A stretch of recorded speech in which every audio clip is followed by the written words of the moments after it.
Memasuki hari ke-8, sedikitnya puluhan pengendara terjaring razia dalam sandi Operasi Zebra 2023 yang digelar Satlantas Polres Aceh Selatan. Mayoritas pelanggar merupakan roda 2 yang tidak menggunakan helm. Sejumlah kendaraan terjaring razia dalam sandi Operasi Zebra Selawah 2023 yang digelar Satlantas Polres Aceh Selatan di kawasan tertib lalu lintas Jalan Tengku bin Mahmud Tapatuan.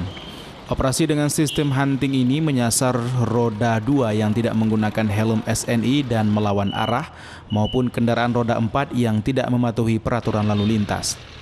Hingga memasuki hari ke-8, sedikitnya 30 pelanggar ditilang petugas. Mayoritas pelanggar ditilang akibat pengendara tidak menggunakan helm, tidak memiliki surat izin mengemudi dan kelengkapan kendaraan lainnya hingga kendaraan roda 4.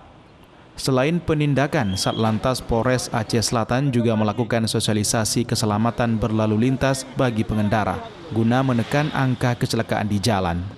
Jadi mayoritas pelanggaran umumnya orang yang tidak memakai helm. Jadi kita selalu menghimbau agar kepada pengendara tersebut sekiranya sesuai dengan ketentuan yang berlaku. Untuk meningkatkan disiplin pengendara berlalu lintas, Operasi Zebra Selawah digelar selama 2 minggu, mulai 4 sampai dengan 17 September 2023. Dari Kabupaten Aceh Selatan, Ida Rifan, iNews melaporkan.